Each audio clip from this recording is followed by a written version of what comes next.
I don't know how I will get through this grief. I didn't know how I'd get through the depression I felt, the grief I was feeling. It literally was an act of survival to do something consciously to look for goodness and kindness as a very intentional reminder that it was there. And then it did, I got through it.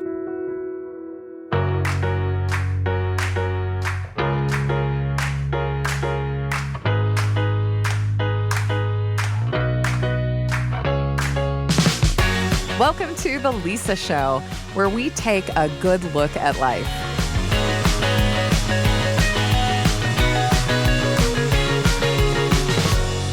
Hey, it's Lisa. This is The Lisa Show. And one of my kids just texted me to let me know that apparently a stock photo of me from years ago, I don't even remember taking it, ended up in an English learning textbook.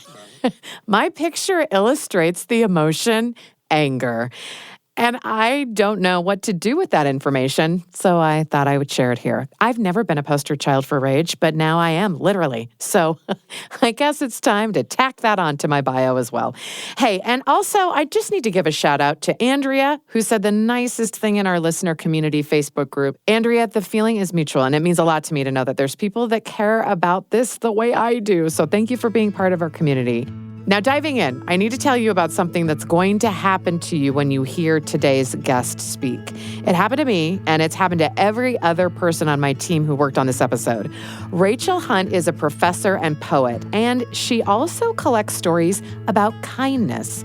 Her project, Tiny Kindness, started as a way to personally cope with grief and see the good in the world. But since then, it's grown into something that is, in my opinion, anything but tiny. And as Rachel shared this story with me, she introduced me to a fascinating side effect of telling and sharing little stories about kindness. And this side effect is what I'm referring to when I say that something's going to happen to you before this episode is over. It's called collective memory. And this is what I want you to hear first. One of my favorite books was a philosophy of memory book, and it introduced the idea that the Greeks have two words for memory, and this is kind of heady stuff, but it will be normal in a second. One of the words for memory was when you're driving down the street and you see a sign and then a memory pops in your mind where you weren't trying to remember. But the other kind is when you're sitting with friends, even this, hey Lisa, remember when I met you in a bathroom? And then both of us remember. So it's that collective memory we do together where it's a little bit more intentional. And then the theory is that type of memory that we do with family or friends or groups is what binds us together. Collective memory. This is the coolest thing. Like Rachel said, some of this is shared memories. You've probably caught that Rachel and I met in a bathroom. That's a true story. It's very us. Just talking about it brought me right back. I keep thinking about that moment because I was I know that's Lisa, but I still said very awkwardly, are you Lisa? And then told you who I was. And I think we hugged then too. I know we hugged. I remember because I'm obsessed with lipstick and things like that, that you had a dark color on. And I was like, we're going to be friends. Thanks. I love it. Anyway, talking about it with Rachel brings back details I probably wouldn't have remembered otherwise. That's the beauty of collective memory. But the other part of collective memory is something that happens involuntarily when you hear someone else's story. Even though it's not a memory you share, hearing theirs brings back something for you. It happens all the time on the Council of Moms. I share what my teenager said to me recently, and someone else knows exactly what that's like and has a story to share about their own teenager. That's collective memory too. And this is what's going to happen when you hear some of these stories about tiny kindnesses.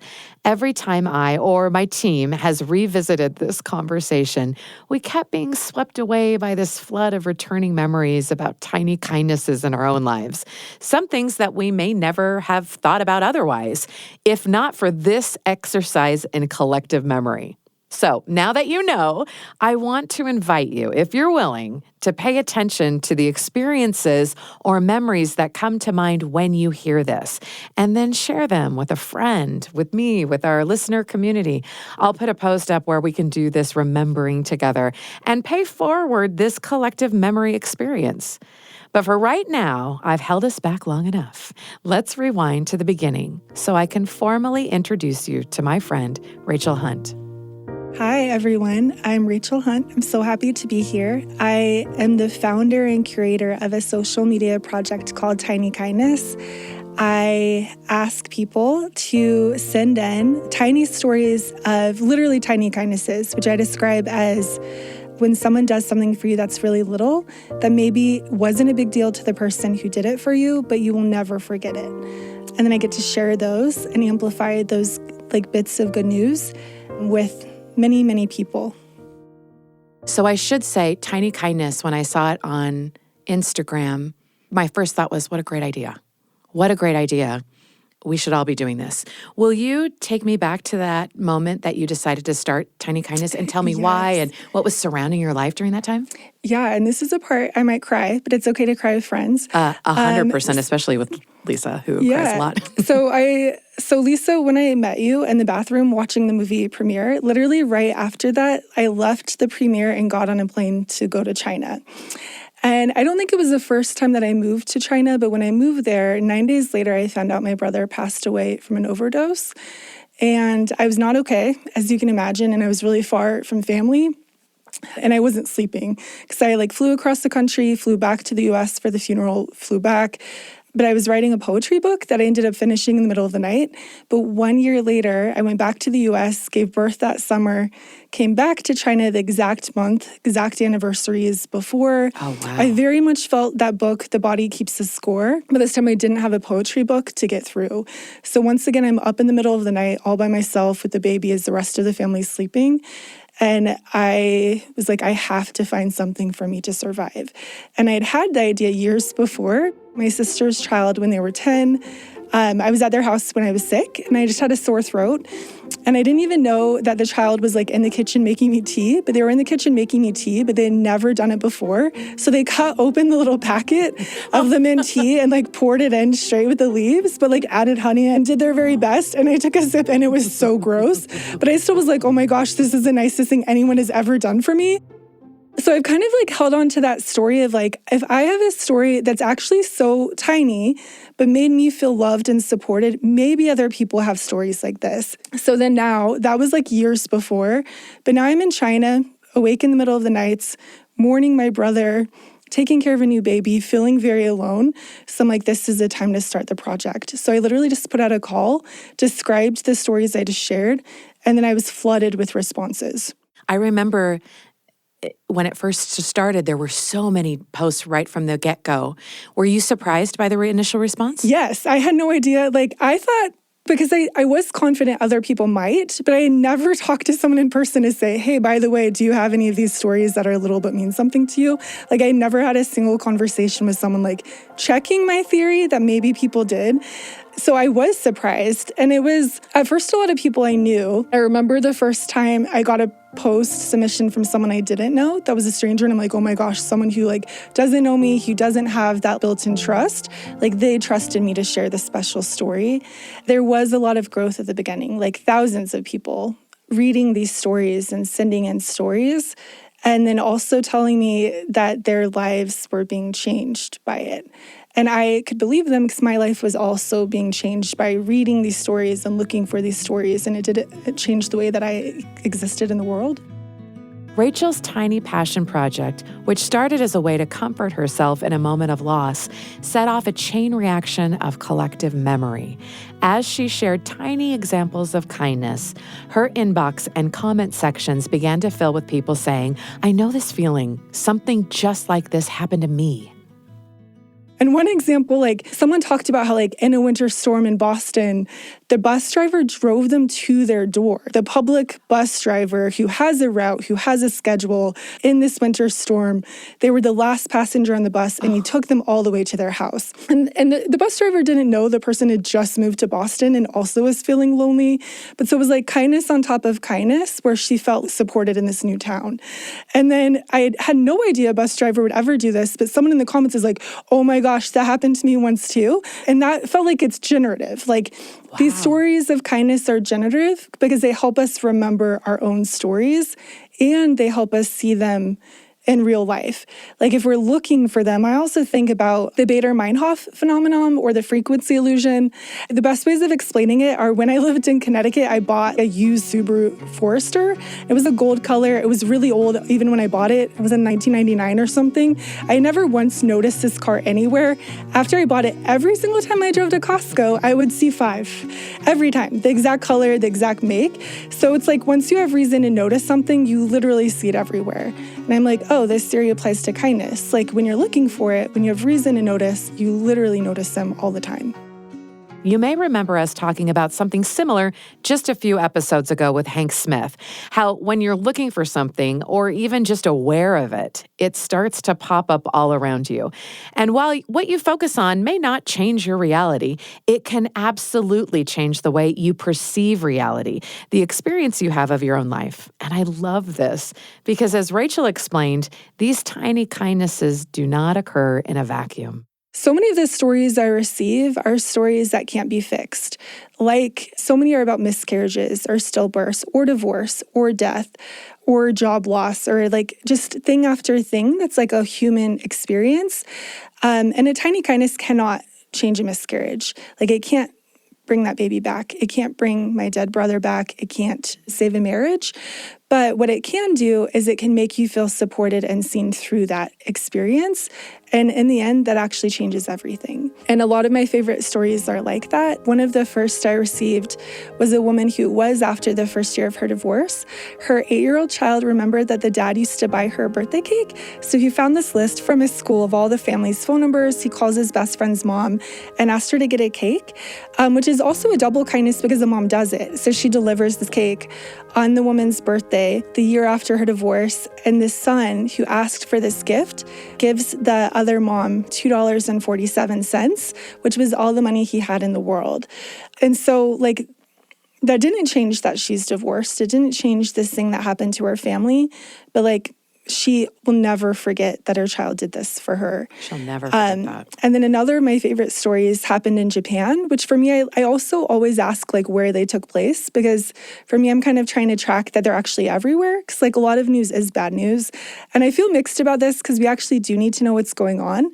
But I honestly think these like little tiny acts are more, like they're everywhere all of the time.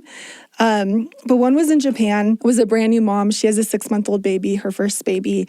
She lives in Tokyo and she's trying to get to this doctor's appointment, but she's lost and it's raining. It's pouring rain. She doesn't have an umbrella. She has her baby strapped to her chest. Then all of a sudden she crosses a street and the rain stops. So she, at first, like it takes her seconds to realize what happened. There's like an old Japanese man, she described it, the hunched over back, holding an umbrella over her and her girl. And he walked her all the way to her stops while his like suit got soaked. And she wrote me, she described this and said, I'll never forget the feeling of being seen and loved in that way. But she told me later that she had postpartum depression and someone seeing her actually meant everything. Like this also saved her. So I feel like there are so many things like that. And I've literally been able to share thousands of stories like this. It's so interesting that you talked about collective memory before, because with each one of these stories, it's bringing, I'm getting emotional because I'm thinking of when I lived overseas and the kindnesses that people showed me that maybe I haven't thought about for a really long time. It's very powerful. Yeah. When I was prepping to have this chat with you, I already told Lisa this, but I listened to like every single episode from her last like series run, like on Doing Good Better. So fun to listen to those. Like they were so great. I loved them so much. And I remember that you kind of talked in one, I don't even remember which episode. You talked about like some of the kindnesses people do for you that were like the traditional kind of like maybe dropping off food, but they also like didn't know what to do more and like, or they wanted to be helpful, but like some of them weren't actually that helpful and you weren't trying to say this in like an ungrateful way. But like one of the things I thought about then of the collective memory is that I also like somehow had the idea that I'm really happy I had at the beginning without knowing how smart it was to ask for the stories from the receiver rather than the person who gave the kindness. Yeah. So it wasn't like, oh, this person went through divorce and I did this and I sing for them and like pat me on the back. Great idea. Yes. Like, that it's like, because we actually don't know what means a lot to someone. And sometimes it is a casserole, and sometimes it is showing up at someone's door. But sometimes it's like an umbrella held over our head. And I had an instance, because I do kind of feel that like reading stories of kindness does help us like know how to be kind to other people. So when I was still in China, my next door neighbor broke her arm. And she also happened to be the principal of my children's kindergarten. So we were good friends. I'm at her house like the week that she broke her arm at her job. And I'm thinking like, oh my gosh, how can I offer kindness to her? So I'm like, oh, Tammy, let me do your dishes. And she's like, oh yeah, Randy will really appreciate that. And I did not know that their whole marriage, they had a deal that like she did all the cooking and her husband did all of the dishes. So where I think I'm like being so magnanimous, like you have a broken arm, it will be really hard to do the dishes. Let me offer this to you. And like, it actually wasn't like, it did not change her life at all. Like the dishes were going to be done without my help. I did do them because I offered, but I just thought it was the funniest thing. And I'm like, oh yes, like we actually just don't know what matters to people. I'm still thinking about Rachel's story about the umbrella. And then, of course, the dishes stories makes me laugh. I think everyone probably has a story like this, and probably more than we're aware of. In trying to be kind, we may not always hit the nail on the head, but it's cool to look at the wide range of stories from people on the receiving end and see that little things meant so much. The umbrella story wasn't so much about rain as it was about a stranger going out of their way to help their neighbor, even just to spare them a little discomfort. Similarly, the effect we were just talking about, where thinking about kindness makes you see it more and experience the world as a kinder place, for Rachel, the impact of these tiny stories was enormous. I started the project literally as a survival mechanism for myself because I'm like, I don't know how I will get through this grief. Like, I didn't know how I'd get through the depression I felt, the grief I was feeling. Like, it literally was an act of survival to do something consciously to look for goodness and kindness as like a very intentional reminder that it was there. And also it made me busy because it took time to curate this and to edit them and to read through these hundreds of submissions, especially at first when they literally were pouring in. So like every Sunday I would take a break from my children and I would go find like a quiet room on the campus we lived. And I would just like read them by myself and just sob as I was reading through them. And sometimes students would be like studying and I'm like, please don't look at me. I'm a professor here, but like, it was like a very moving thing. So literally was the busyness was actually helpful. And then like it did, like I got through it. I appreciate that Rachel admitted she needed to feel the grief and consciously look for goodness and kindness, and that was healing for her. I felt like she curated her own experience with grief instead of feeling captive to it. And part of that was the helpful, touching stories of tiny kindnesses. And this is where collective memory came in. And it is more than just a heartwarming quirk of living in a society. For someone in Rachel's shoes, it was a survival tool. It was hard evidence of the good in life at a time when she desperately needed it. And it's beautiful to me that the power of these little acts can keep rippling outward like this. Meanwhile, the people on the giving side may not even remember them. Kindness can happen in a moment. But when we remember together, tiny kindnesses can have an even greater impact. Like there's so many stories like this. Someone even had a really cute one of like, they had like I do not know the words because I'm not like a craft person in this way, but they had like a thing of yarn. What is it called when it's like a ball? Is it literally called a ball of yarn? I call it a ball of yarn. So they had like and I'm so sorry, I don't know the real words. That they're like a knitter My sister or like Gina is so yes. So I don't even know like the words for like, I don't even remember if she was a knitter or like what her textile art was. And for sure, knitting and crocheting are two different things. Yes, and that's why I'm nervous. Yes, yeah, that's what I'm nervous to say. We're on the same crafting level. But she had a ball of yarn, and like as the plane took off, it was like under her, or like it rolled. She's like, oh my gosh. So this like thing rolled. It's like a cute one. Like her life was like not, like it wasn't even like my baby's crying and I need help. It wasn't even that level. It was just like her yarn was unraveling. And it was like a series of like many people passing it back to her and like rolling it up. And like she said it made her whole flight. And she just felt so happy of this collective kindness. I'd be willing to bet that most of the people in this story probably don't remember or think about this, which I find very interesting because it doesn't mean it didn't have an impact.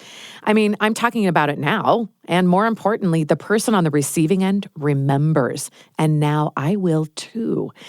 And also, since now I have the luxury of looking it up, let me just apologize to the crafters in our community. The word we were looking for was skein, skein of yarn. Details matter, whether in crafting or in the story itself. Okay, so now we'll never forget. Can I want to Yes. share like one Please. to at least one more story. Yeah.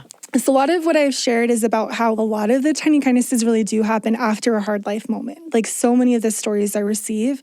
But I also like the stories that are literally just little. So many of the stories make me cry. But I like the ones that are also like, I think of them as like joy on joy or even just like neutral. It's like one of my favorite stories was sent in really early. And it was like a mom was on the New York subway. She lived in New York. So she's like on the subway. It's a normal day for her. She's with her 5-year-old child. As her 5-year-old child eats a banana on the subway. And as the children do, literally just like handed the gross kind of slimy peel to the mom. So the mom is just like holding this banana peel and would have for the duration of their like 40-minute ride or hour ride to their house.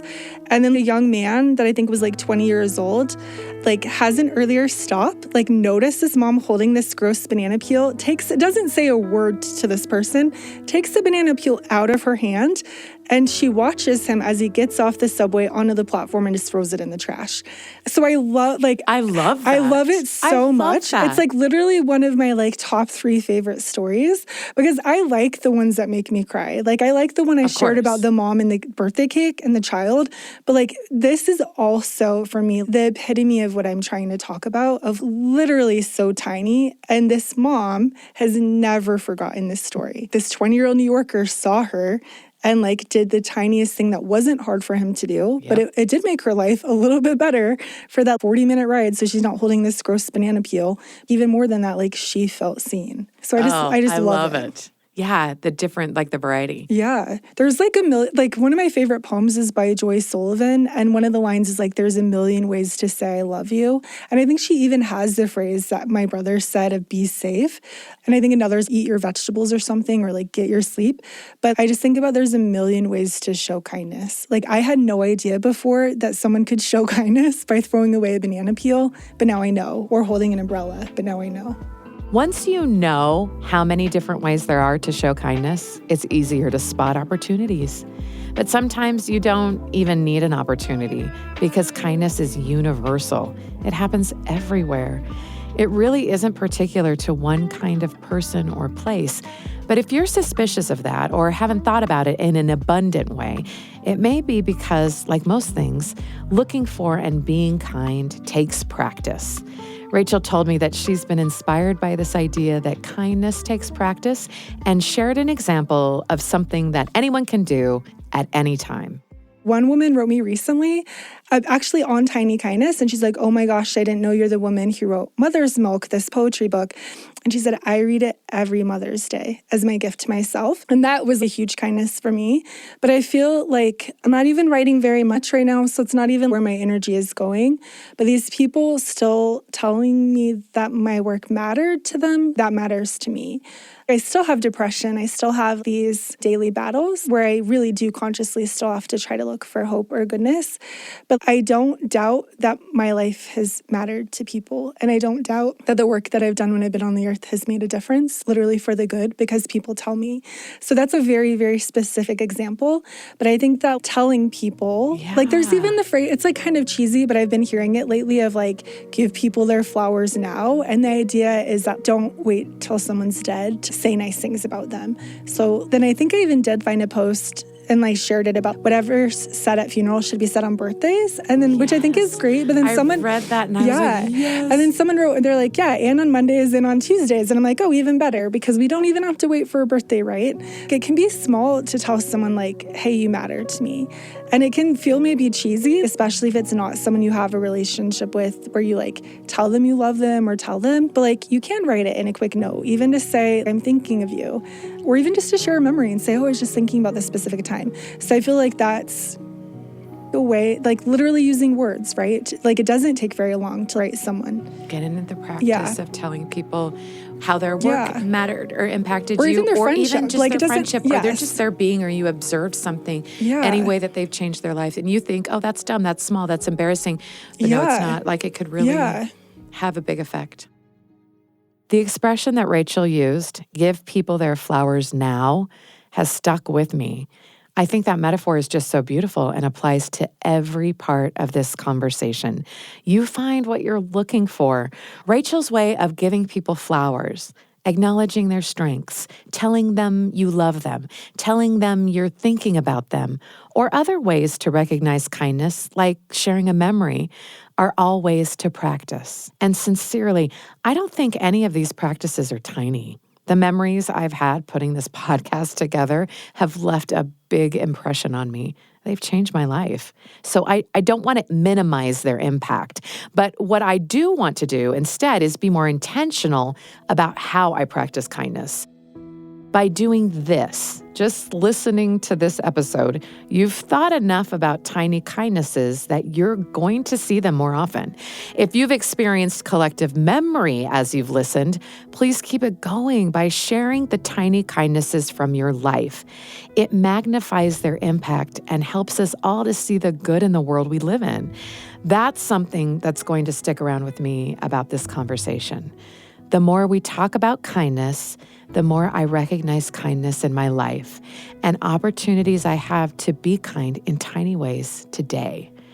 When you look for people giving flowers, you realize that there was a bouquet of opportunities in your hand all along. The Lisa Show is a production of BYU Radio, hosted by Lisa Valentine Clark. This episode was produced by Becca Hurley, with help from Blake Morris, with post-production by Kit Merrill. For more information on our guest, Rachel Hunt, links to her work will be in our show notes.